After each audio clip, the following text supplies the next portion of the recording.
Тази вечер е дигитален предприемач, съосновател на Content Tech, платформа за създаване и управление на съдържание в електронната търговия.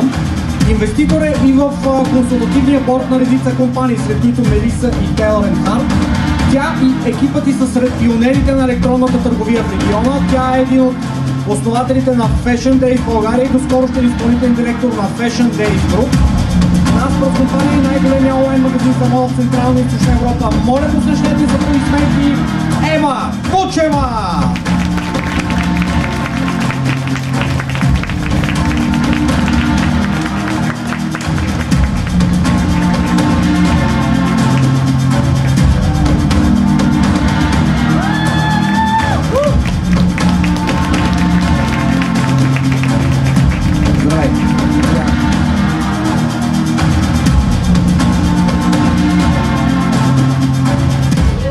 Здравей, Ева. Първо, две думи за така, как се чувстваш, знаеш ли къде си и някакви такива неща.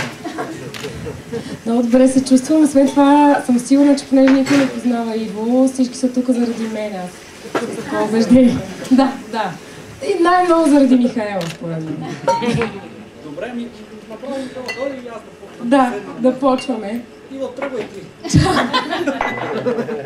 Добре, това позната ли е такава среда за теб, да си да си на сцена малко над другите? В бар ми е за първи път, но по принцип съм била на някой сцени, така че окей съм, да. Да, може би имаме... Два микрофона ще бъде супер. Добре. И уиски има, виждам. Да. Това е от добрите сцени, на които има уиски. Добре. Иво вече прави знак да влиза. Много студено, между другото. Вие не казвате това, обаче отвънка... От времето е студено. Можем да го покажем така. Основният ни гост е управляващ партньор в Методия, компания с невероятен екип, занимаваща се с внедряване на системи за управление, облачни услуги, консултации за развитие на бизнеса и други. Компанията има офиси в Пало Алто, Ню Йорк, София, Лондон, Токио, Хонг-Конг, Сидни и други. В момента нейните методологии на Методия се използват от гиганти като Johnson & Johnson, Motorola, Samsung, Toyota и Trinity. Моля, посрещете Иво Стефанов!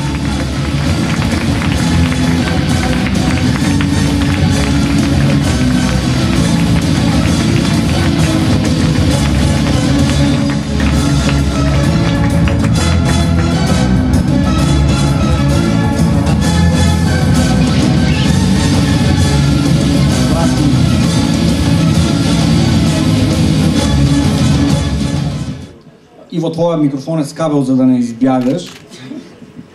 Добре. Let the show. Окей. Здрасти, Иво. Леко притеснен. Удобно не сме се виждали. Понеже ще се падне едно късметче днеска, между другото може да се изтеглите, не знам къде е кутията с късметчетата. На Иво му се падна. Тази година твоето най-голямо стремление е едно постоянно учение. Добре, аз не си го приправих в джоба, ти откъде го разбра това? От джоба?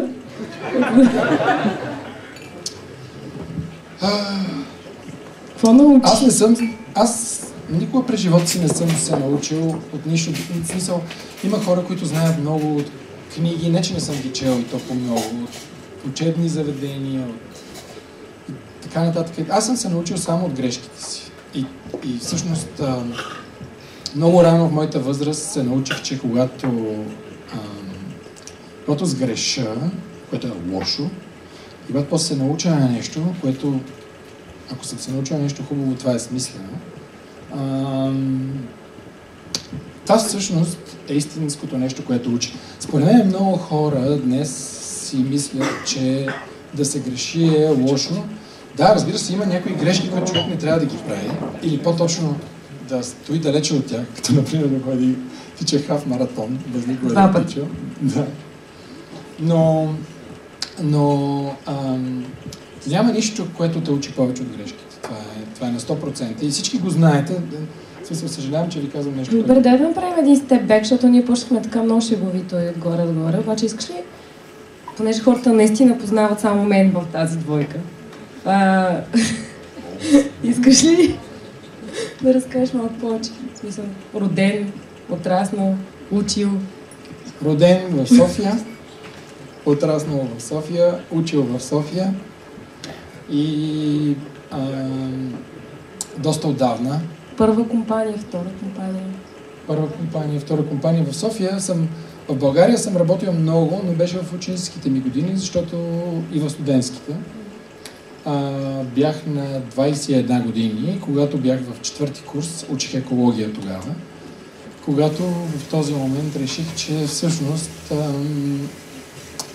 майче ми е време да погледна малко по-широко на света от екологията и че може би е време да отида в Америка, защото си бях набелязал по много причини.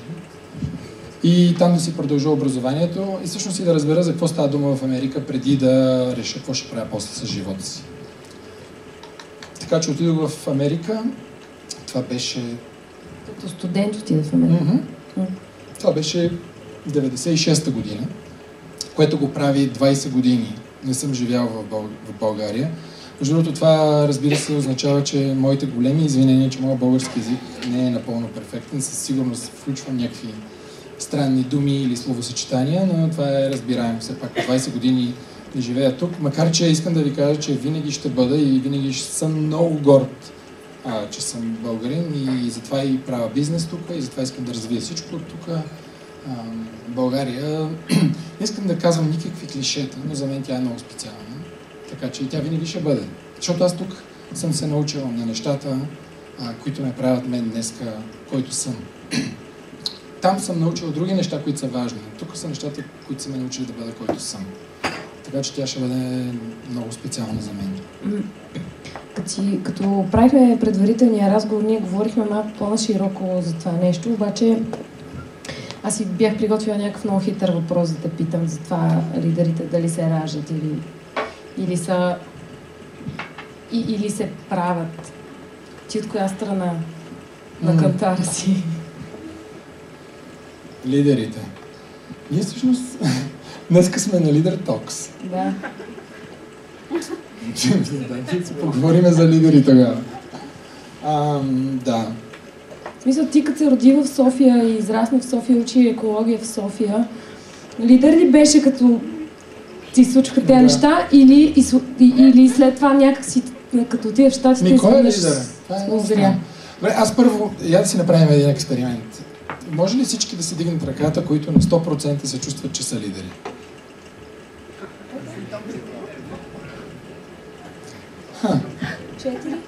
Четири, 5 лидера в групата. Добре.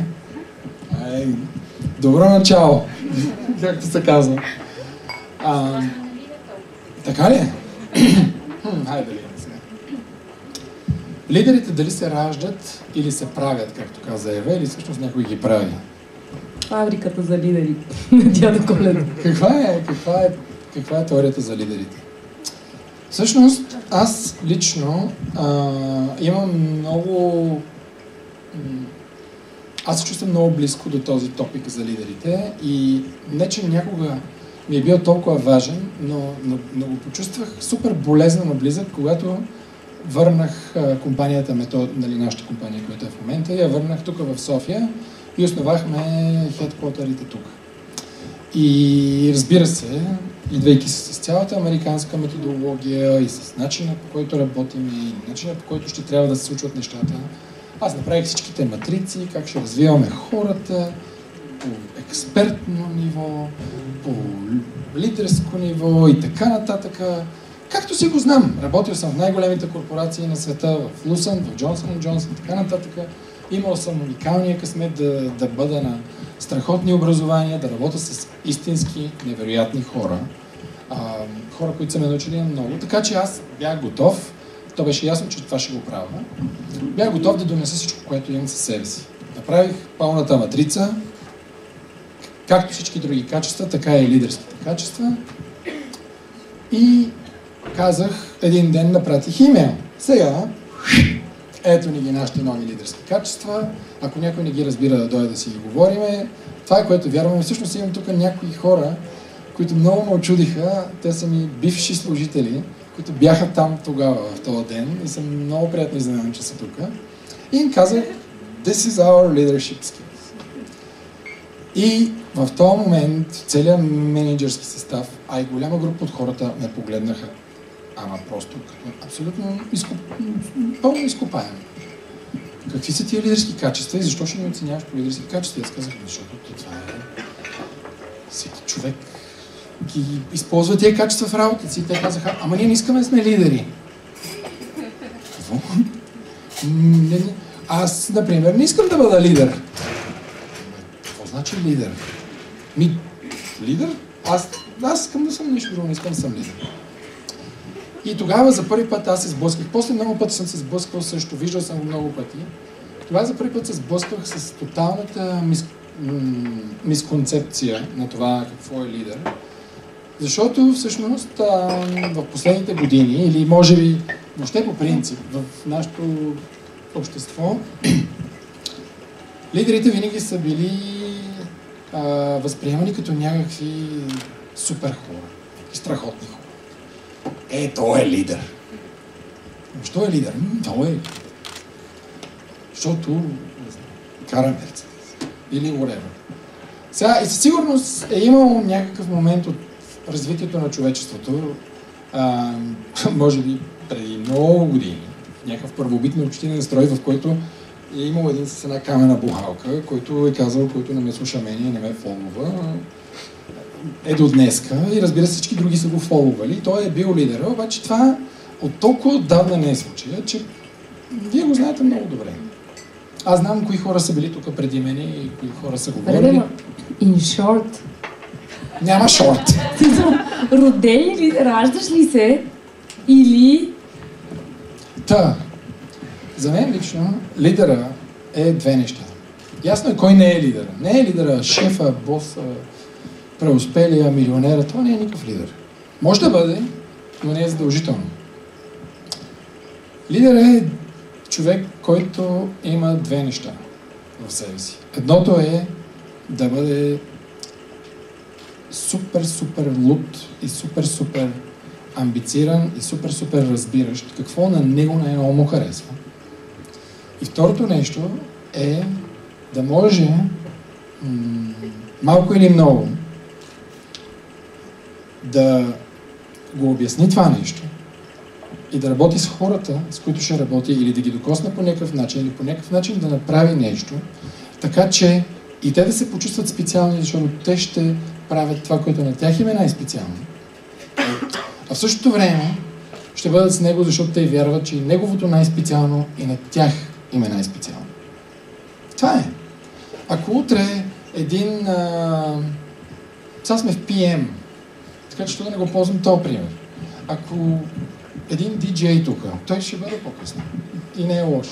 И ще остава за диджей, между другото, ако някой иска... Аз оставам за Васки със сигурност. Не, ако един диджей пусне някаква музика и хората му казват, искаме тая музика и той им я пусне, той в този момент, точно в тази точка в момента, той е лидер, защото те правят това, което той иска да направи. Това не е лидерството, не е нещо, което хората толкова много са го променили в съзнанието си, че лидерството е то е мантра небесна, великият човек, роден от не знам си какво си.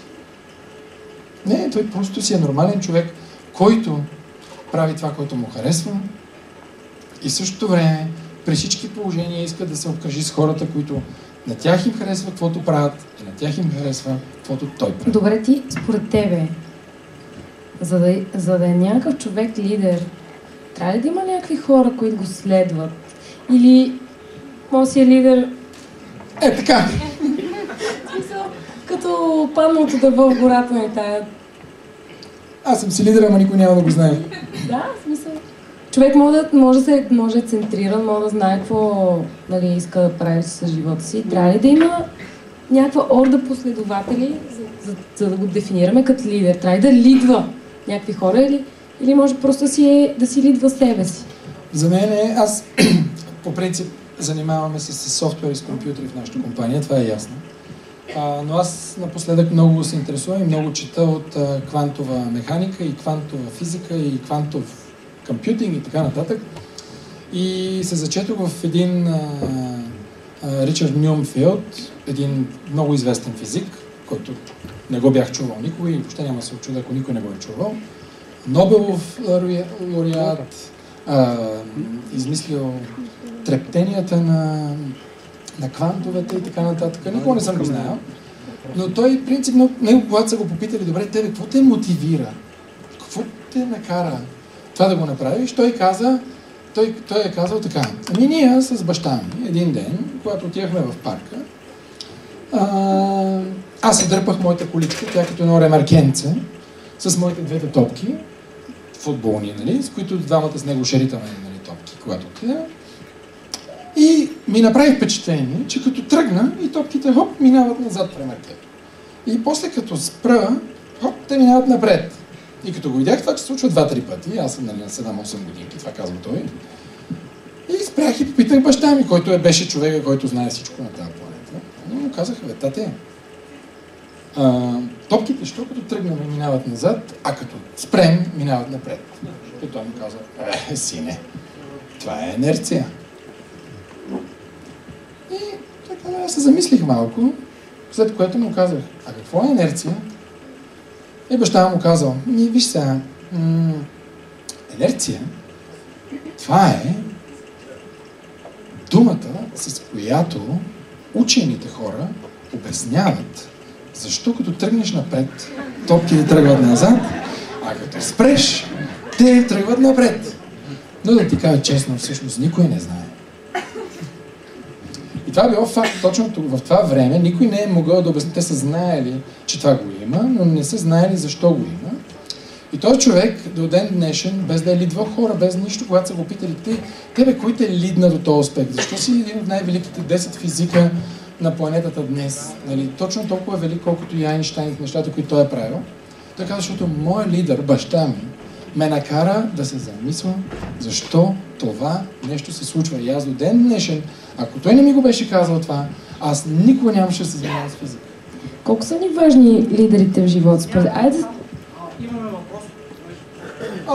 Come on. То тук всичко е нагласено, сега ще ни разцепите. Сега трябва да чета. Да. Второ голям. Да, добре. Елиза, моля. Виж, прекъсна ми мисълта. С една ръка не мога да отварям бутилка вода. Добре, айде да си задам въпрос, ако се сетя какъв беше. Да, ще да питам, колко са ни важни, както се казва, след всеки лидер стоят 10 успешни лидера. Колко са ни важни спътниците в живота? И въобще, и екстра въпрос към това, колко ни е важно семейството в това, като ни изгражда ли семейството? Семейството със 100% сигурност не изгражда. Аз истината е, че с моята жена съм от 18 години заедно. И при всички положения много съм научил от нея, много съм научил какво да направя. Още повече съм научил какво да не направя. Но напоследък имаме последните 8 години и 2 прекрасни деца. Те всъщност ни научиха и на страшно много други неща, които аз прозрях много неща в живота, които въобще не съм ги предполагал. До момента, в който ги няма тези деца. Но семейството е малко За мен семейството и за всички хора, семейството е нещо по-обширно. Кои са братята, кои са сестрите ти, майка ми, баща ми, майка ми, между другото, може и да е тайна, ама ще ви го кажа само на вас. Тя е била в първия екип в България, това е било, не знам, може би около 60-та година, когато са отишли в Германия на туризъм, всъщност са откраднали всичките схеми на IBM на първия компютър и са направили първия компютър тук в България, който е нашата егенета и всичко останало. Тя е била в екипа на Сендов, те са били 7 души, които са го направили този компютър, така че аз имам някакви видове roots в компютърните системи и така нататък. Спомням се как се връщаше не като мене с лаптопа вкъщи да работя, а с 40 тона перфокарти, които трябваше да сортира. Хипсорт. Чакай да те питам От Фейсбук. Лидер ли сте в личния живот? Така и така си говорим за личния живот, после ще питаме и други неща. Добре. Ами, лидер ли съм в личния живот? Това... Чакай да го перефразирам. Ти или жена ти?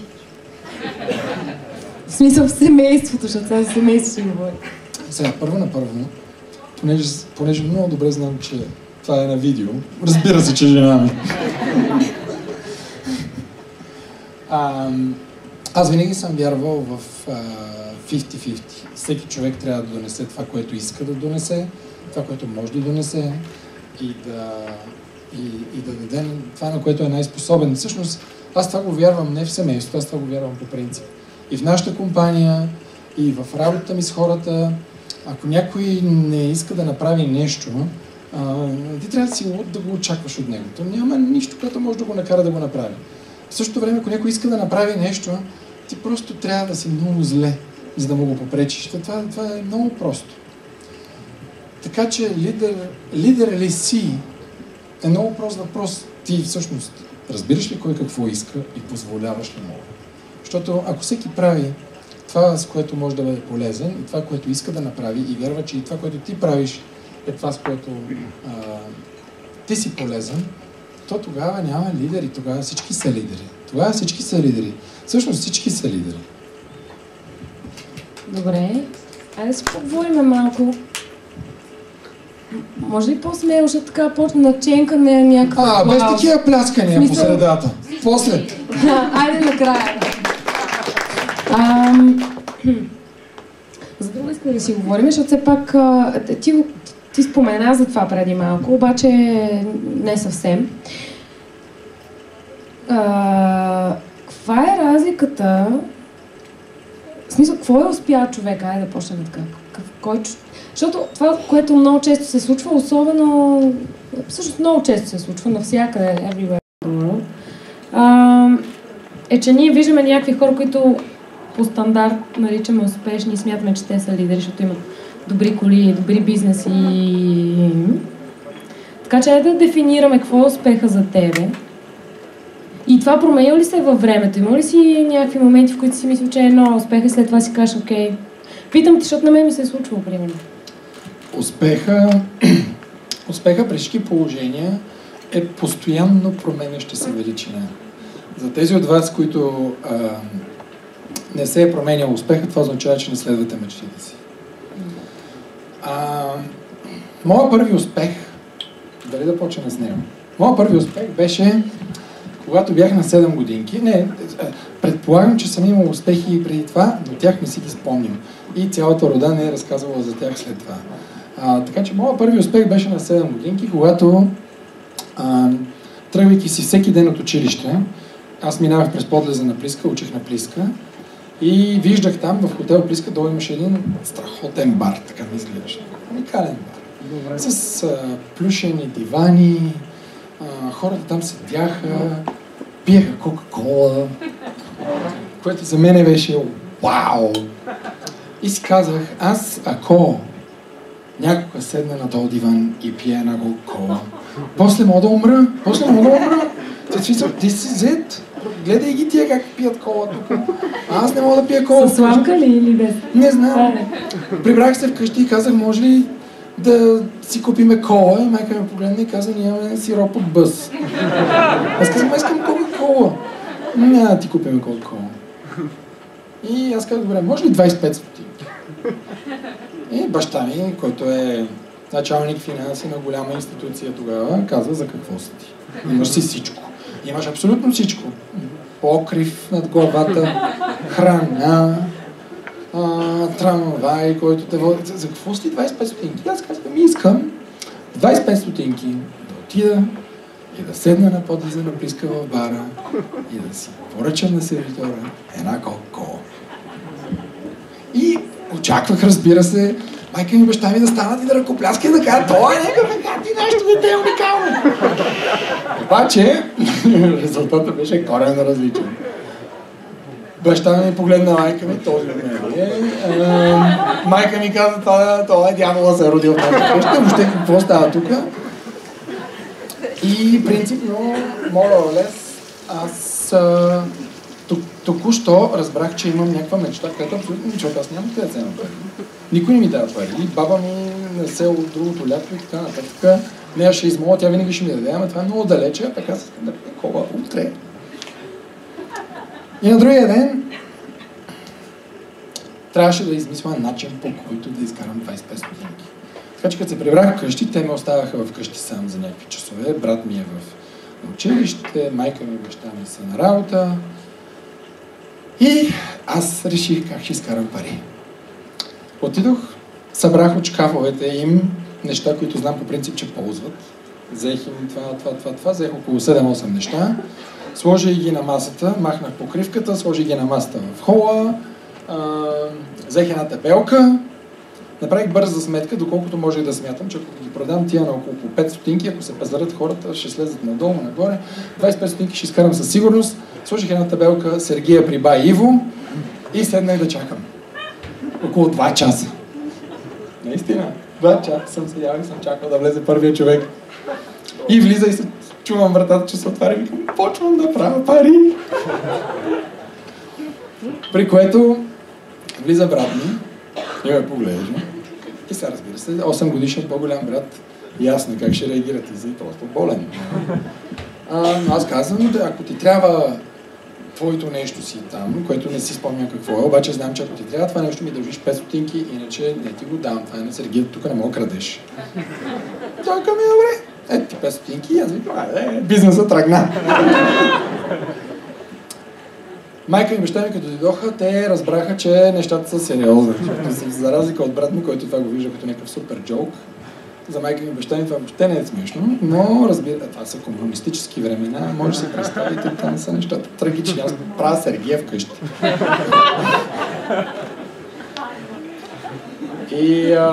А ти що реши вкъщи да направиш, а не примерно на улицата? В смисъл? Щеш да е грубо да продавам тяхните неща на улицата. Аз нямам по-друго да продавам. По-добре да тягне. Михайла ти праща кола. Много ли съм заспал? Не, защото нямаме Сергия сега и... Принципно дойдоха майка ми и баща ми, купиха си за по 10 стотинки нещата. Аз разбира се, на другия ден с 25 стотинки след училище отидох в бара на Плиска, седнах и казах, аз съм най-успелият човек на планетата. I am. Изпиха тая кола and that was it. Добре, аз исках по-дълбоко да влезем в това. Просто ти ми разкажеш някакви коли. И така. Защото преди няколко дни ходихме с един приятел, който е тук някъде, мисля, на ски и си говорихме, нали, този много дълбок философски разговор. Само да си довърша, вие винаги ме прекъсвате. Кой ви е първия провал? Иво, кой ти е първия провал? Първия провал всъщност се случи, който беше много, много променящ ме. Първият ми провал истински беше, когато за първи път излъгах сериозно. И това се случи, когато в следващото лято бях казал на баща ми, аз искам да работя някаква работа на село, отивам, искам да работя, искам да изкарвам пари. Не ме интересува колко пари ще изкарвам, може да е по 10 стотинки на ден или каквото и да е, искам да си изкарам пари. И отидох и баща ми и тогавашният там бригадир, който ми беше най-добрият приятел от училище, намериха начин, по който някакво невръстно дете 7 годишно да лепи етикетите на щайгите, на които слагахме грозде и в последствие го експортираха към Русия. И принципно нормата беше 80 щайги на ден, които ти изкарват 1 лев. Това беше някаква страхотна сума, аз бях рич. И си казвам, как тези 80 щайги, аз ги налепям, изкарвам 1 лев, аз не мога да повярвам, че след 5 дена имам 5 лева в джоба си. Това са ми лично изкарани пари, това пъща. Не беше истина. И някъде на около 7 или 8 ден попитах бригадира, добре, всъщност ние ще лепим само по 60 щайги. Аз ако ти налепа 80 щайги, ще ми дадеш ли малко повече пари. Той казва, да, разбира се, това е нормата, ама ти ако мога да направиш повече, действай. Ама ти по принцип не мога да направиш повече от нормата, тя е изчислена. Тя е максималното, което мога да направиш. Той не те е виждал да тичаш на маратон. Не е виждал как да тичам на хаф маратон около 35 години по-късно. И на другия ден си казвам, сега да видим колко щайги ще направим и започвам 80 да речем, малко повече. Обаче бяха останали някакви щайги от предишния ден, които бях налепил. Те си седяха там. Вече те ми бяха в нормата от предишния ден. Това е гонга за... Свършваме ли? Ма ние не искаме почивка. Не, то няма почивка, това е за времето за отговор на въпрос. Свършвам с историята и ще отговорим на въпроса. И отивам при него, обаче имаше още 20 щайги, аз ги взимам там и той ми казва, ти колко направи? Аз бях направил 80, ма имаш още 20. И аз му казах, направих 100. Вчера си правил 60, нормата е 60. Направил си 100. Аз казвам, да. Той, сега съм някакво невръстно дете. Той може би е знаел, че тия щайги са били там. Знаел, че лъжа. Аз също знаех, че лъжа. И той ми вика, добре, виж сега, ако си направил по-малко, аз пак ще ти напиша 100. Ти само да си признай. Какво да си признавам? Направих 100. Не, ти си признай. Аз никога няма да те опрекна, че така си излъги. Ти си признай. Защото аз знам, ми каза той, че 100 щайги на ден не могат да бъдат направени. И аз му казах, виж се, 100 щайги на ден могат да бъдат направени, лъжа. И днес аз ги направя. Той ми каза, добре, направил си 100 шайги. Само да знаеш, че доверие се гради цял живот и се срутва за една секунда. Така че много внимавай какво правиш в живота си за бъдеще. Аз, разбира се, беше петък. Петък вечер, събота вечер, неделя вечер. Не съм спал. Разбираш, че няма спал. Аз знам, че съм излъгал. И не знаех на кой свят съм. Не мога да повярвам, че съм го излъгал. И понеделник сутринта си казах така. Аз трябва да направя нещо по въпроса, защото така не мога да го оставя. Си казах, я да направя това, на което съм способен. Я да измисля начин, по който да направя повече щайги. Нареди ги, подреди ги, залепи ги и така нататък, без да продължавам много дълго с историята, като цяло около... Започнах да правя по около 160 щайги на ден. Правих 3 надници на ден. И те всички седяха и ме гледаха какво правя. Аз нареждах всичките щайги като някаква Форд, такава манифактура, вървях с четката през около 30 налепилки, налепя ги, така като някакво седно на фунийки, правя фунийки, цак, цак, цак. По 160 всички седяха и гледаха това детето, някакво ненормално. Ми беше важно не да налепя повече щайги, вече парите не бяха важни, ми беше важно на този човек да му покажа, че е възможно и да се надявам, че той ще ми повярва, че не съм го излъгал. Това беше, което ме драйваше повече, отколкото това дали ще изкарам някакви пари. Бях направил много, по 3 лева на ден, това е страшно много пари. Добре, колко пари изкара и колко кола може да си купиш с тези пари? Аз изкарах страшно много пари. Това бяха, значи ако тогава, ако не се лъжа, бяха около 90 лева. На 8 годинки се появих класа с 80 лева в джоба си. Доведе ли някой с тебе да сподели таковата? На 100%. Винаги съм изкарвал много пари и винаги съм ги изхарчил с другите хора. Аз никога не съм ги харчил за себе си. Добре, сега ще искам да си задам въпрос, обаче преди малко ще е важен. За харченето на парите ми няма са в момента Фейсбук въпрос. Освен ако не се появи. А какво стана с банката? Чакай, защото Марта е тук и той иска да чуе този въпрос, ти го задавам, защото ние имахме някакъв много важен разговор, да, сутринта в 7:30, докато карахме към... Излагах, 8:30 беше, към Боровец. Обаче си говорихме за това Окей, няма да кажа успех, но за какво са ти парите? За какво ги харчиш? Мисля, кое ти е по-важно, ако имаш... когато изкарваш пари и искаш да имаш пари, си представяш, че имаш коли, часовници, неща, или си представяш, че някаква свобода ли ти дава? За какво са подявалите тези пари? Първо, аз на 7 години изкарах много повече пари, отколкото ми трябва.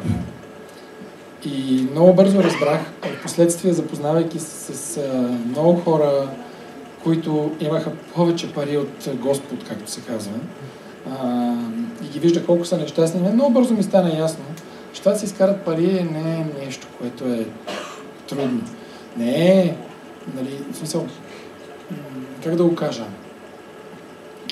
Ако това ти е мантрата, това при всички положения може да се осъществи, обаче това не е нещо, което трябва да те води, защото ако те води това, ти просто забравяш това какво е в тебе нещата, които тебе те водят. Успешен човек не е този, който има пари. Успешен човек или успешен лидер е този, който се следва мечтите. Майка Тереза или Мартин Лутер Кинг, това са едни от хората, които са обявени, и са едни от най-страхотните лидери на нашето човечество. Те не са имали пари никога и няма да ги имат. Ама тя ги интересува друго нещо и за тях е било важно нещо. Какво е за мен успеха или какво е успех, или като цяло? Успеха е щастието. А щастието е да си следваш мечтите. А да си следваш мечтите, това означава да си спокоен, да можеш да го правиш всеки ден, всяка минута, всяка секунда. Това е успех. Окей.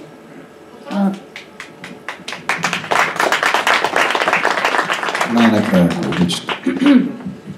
Коя част от организацията, екипа е най-важна за успеха? Това в работен план явно. В работен план. Децата, да. Коя част от организацията на екипа?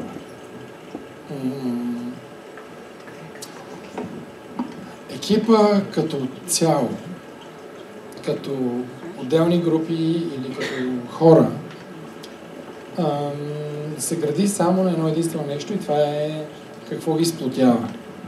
Да, те са там на работа и ще си получат заплатата и така нататък, но ще бъде много трагично, ако те са отишли на работа само защото си получават заплата.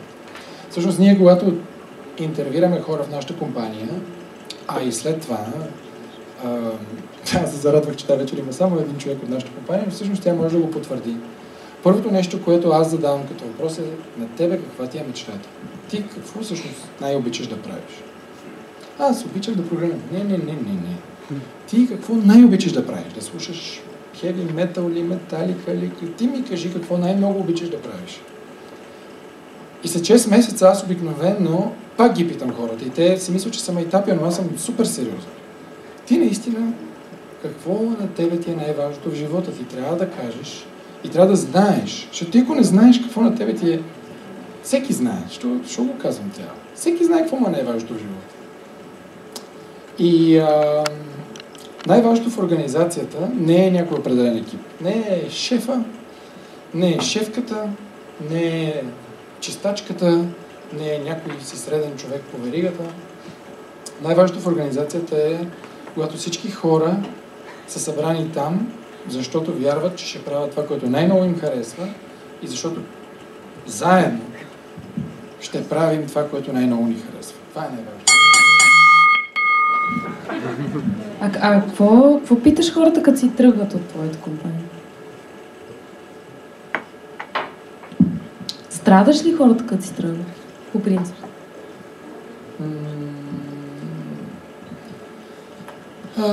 По принцип, ако трябва да съм искрен, не. Всъщност, разбира се, че има много хора, които съм се опитал да ги убедя да останат. И съм им казал, виж сега, ти трябва да останеш. Тук даже имам служители, бивши, които са тук и много ме изненадаха, когато си тръгнаха, им казах, много те моля, остани. Те се познават много добре себе си.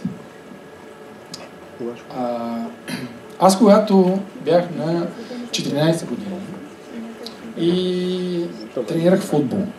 Сега, баща ми е супер запален по футбол, следователно гледаме футбол през цялото време, което означава по 4 мача на седмица, защото тогава толкова футбол имаше.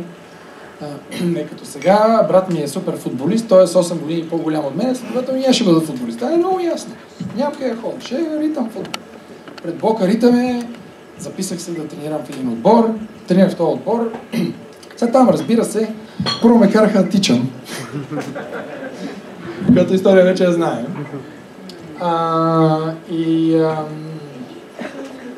Така че аз гледах, като тичат всички други, аз много да не тичам, Освен това, в последствие разбрах, че има някакъв патърн, нали, смисъл, има някакво такова. Във вторник, в четвъртък и в събота играехме мачове, а обикновено в понеделник и в сряда се тичаше. Така че за мен беше много лесна сметката. В понеделник и сряда просто не отивам на тренировка, а пък от вторник до четвъртък и така нататък ходя да се ритам футбол. Беше страхотно и така нататък. И в един момент нашия треньор се смени. И дойде и нов треньор. Бате Ники. И в общи линии на втория ден той ми каза: Ивал, ела за малко, тук искам да си говоря нещо с теб. И аз отидох. И съм някакво супер щастлив, защото той е много готин треньор, всички много говорят за него. Той ми каза: Виса, ние с теб трябва да имаме един разговор. Аз съм на 13 години. Той ви каза: ти сигурен си, че искаш да бъдеш футболист? И аз просто не може да повярвам в отговор. Той човек разбира се, че иска. Добре, ама ти знаеш ли какво означава да си футболист? Как да не знам, аз гледам футбол, ритъм футбол, цялото му семейство, крейзи футбол, разбира се, че знам футбол. Добре, ама ти знаеш колко много трябва човек да дава, ти знаеш, че трябва да тичаш, трябва да се бориш и така нататък. Аз казах: разбира се, че знам. И той каза: ти сигурен си, че истински искаш да бъдеш футболист? Аз му казах: да, аз съм на 100% сигурен, че искам да бъда футболист. Той каза: добре, щом си 100% сигурен, аз ти предлагам следната сделка. Сега, днес си тръгваш от тренировка, това е началото на тренировката, и днеска е март, ще дойдеш след около 3 месеца и половина, 4, когато започват новите записвания за отбора. И тогава се записваш и отново влизаш в отбора. Аз казвам: как няма тренирам 4 месеца? Не, ти 4 месеца си почини, помисли си, хубаво си осъзнай дали ще ставаш футболист и тогава, ако дойдеш, ела. Аз, разбира се, си тръгнах, ама напълно съкрушен, разбит. То човек просто по много възпитан начин директно ме изхвърли от отбора и от тренировката. Просто директно ме изхвърли. И разбира се, в първия ден бях много съкрушен. И на втория ден започнаха някакви мисли да ми влизат в главата, въпреки че съм на 13, на 14, не се спомням. Който си казах: добре, но този човек всъщност е прав. Всички хора правят едни неща, аз си правя само каквото на мен ми харесва. Това не е да бъдеш това, което всички сме се събрали да правим тук. Това е някаква пълна идиощина. Някъде до четвъртия ден, мен вече ми беше напълно ясно, че той толкова много е бил прав, че даже не мога да повярвам, че аз не съм го направил преди той да ме изхвърли от екип. И всъщност, когато аз се разделям с хора от компанията, до ден днешен, всъщност завинаги е било така, той ме е научил на този случайен мъничък акт of leadership, между другото, защото той може да не е лидер. Той може да не е успял. Не го познавам и не съм го виждал повече. Той човек за мен е бил толкова голям лидер и толкова много ме е научил, колкото най-големите имена, като Кен Бланшард и като Ричард Брансън, които ги познавам, с които съм се виждал. Този човек ме научи на много повече, отколкото те. Непрекъснато разкажеш някакви истории от детството. Добре, може и не, fair enough. Аз просто искам да си поговорим малко за тебе като баща, лидер на семейство с 2 деца. Как ти се получава? В смисъл, имаш ли някаква стратегия за тези твоите деца? И освен това, нали, ние казваме: да, парите не са признак на успех и whatever, но все пак си достатъчно заможен човек. Какво им даш на твоите деца? Имаш ли някаква стратегия? Искаш ли да им предадеш нещо конкретно? Да. Аз по някой път имаме в семейството дискусии на темата. Обаче аз на тия деца, моите и на всички деца на света, и въобще на всеки, искам само да дам това, което по някаква случайност, може би на мен, аз се чувствам щастлив, защото нещо в мен ме е накарало да направя каквото иде, за да си пресювам моя дрим, да направя Сергия при Баил, да тичам на маратон. Има нещо в моята глава, което със сигурност го оценявам, че е късмет. Нали? И това е, че ако аз искам нещо, аз се чувствам, че го имам този choice. На моите деца е напълно възможно те да не са точно така. Така че аз мога със сигурност, а и искам да им дам само едно единствено нещо. Да им дам choice. Да им дам exposure и да им дам choice. Също това е нещо, което искам да направя с всеки човек, който познавам. Ето ти choice. То е толкова просто. Много малко хора дигнаха ръка, обаче всеки знае какво иска. И всеки знае как може да докосне хората. И всеки знае как хората го докосват него. Еми ето ти го то choice направи го. Why not?